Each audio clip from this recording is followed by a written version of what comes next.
Paplojam!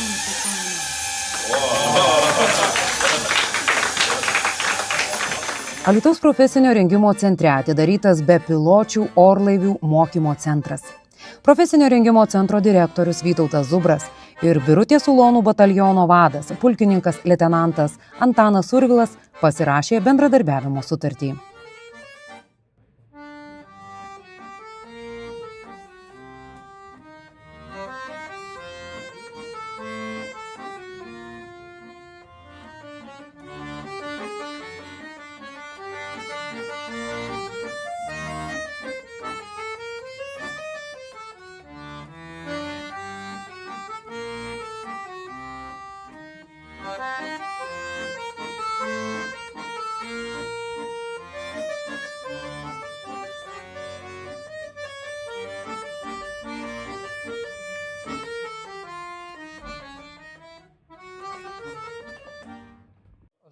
Drįsčiau teikti, tai puikus tokio bendrystės projektas, tai idėjos įgyvendinimas.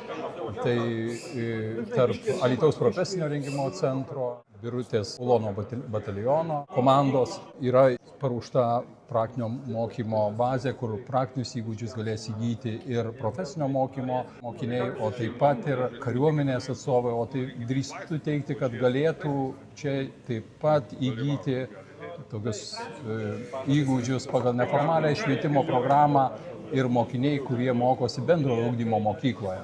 Mes planuojame akredituoti ir dabar pateikta akreditavimui neformaliojo švietimo programa ir tikiuosi, kad bus pritarimas ir nuo rugsėjo 1-osios tie mokiniai, kurie norės įgyti įgūdžių su bepiločiais orlaiviais, jų valdymu, turės galimybę atvykti, pareikšti norą ir dalyvauti neformaliojo švietimo veikloje.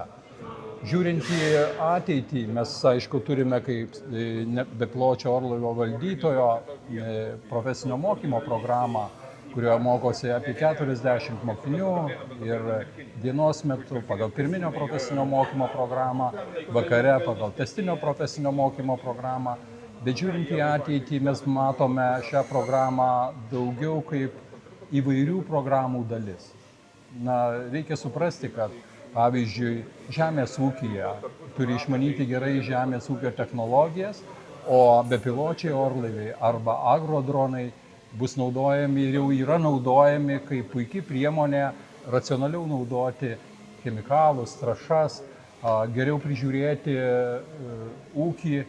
Tai manome, kad šitos mokymo programos, elektriko mokymo programos, statybinės krypties mokymo programų mokiniai, kaip papildomas kompetencijas, turės galimybę įgyti ir bepiločio orlaivio valdytojo tam tikrus modulius. Tai manau, kad visa tai didins mokinių konkurencingumą ir įsidarbinimą darbo rinkoje. Taip, kad pokyčiai tokie, sakyčiau, geri ir visa tai nukreipta į mokymo kokybę, į geresnį parengimą ir geresnę integraciją į darbo rinką. Prieš metus laiko, kai mes susitikome kalbėti apie tokio centro atidarymą, tai mums buvo tik tai svajonė, bet kartu su profesinio rengimo centru, kartu su Lietuvos kariuomenė, šitas centras įgauna pagreitį, matome realias patalpas, realias kliūtis, realius dronus ir tikrai aš manau, kad mes tikrai galėsime paruošti pakankamai nemažai specialistų. Ir ne tik čia, bet dar ir mokymo visa programa, kur yra sukurta nuo simuliatorių iki realių dronų su realiom kliūtim. Tai, kaip žinome, dronai naudojami ne tik karo pramonėje arba kare, matom, kad ir augalininkystės ūkyje, kur apžiūrėti savo augalus. Matome, kad paieškose, policijos darbe, stebint, filmuojant, iš tikrųjų dronai yra labai reikalingi, o daugiau specialistų kol kas niekas nerengė mūsų regione. Tai dabar turėsime tokį centrą, aš manau, vieną moderniausių.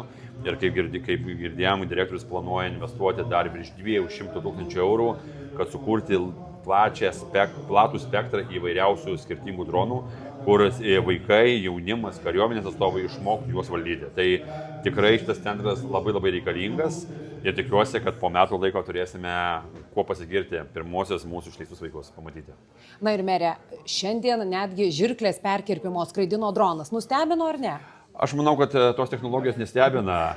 Kažkada tai dronai atskrenda, atneša bombą, atneša dar kažką. Tai aš manau, kad šitoje vietoje turėsime dronų panaudojimas bus labai labai platus. Esant kamštyje, dar kažkam reikia judėti, reaguoti, perkelti, nusiųsti kažką. Tie dalykai, tai yra ateities technologijos ir be jų manau, kad ateityje mes neįsivaizduosime mūsų gyvenimo. Sakyčiau, labai geras startas, labai puikia iniciatyva, pavykusi su profesinio rengimo centro direktorium ir turi Alytus patalpas, kuriuose galės treniruotis, tvirtinti savo įgūdžius ir galiausiai, ką ir matėm šiandieną per atidarimą, ir varžybas organizuoti, ne tik tai Alytui, bet parodyti, kokie mes alytiškiai, Alytaus batalionas ir centro moksleiviai stiprus ir mesti iššūkį kitiems.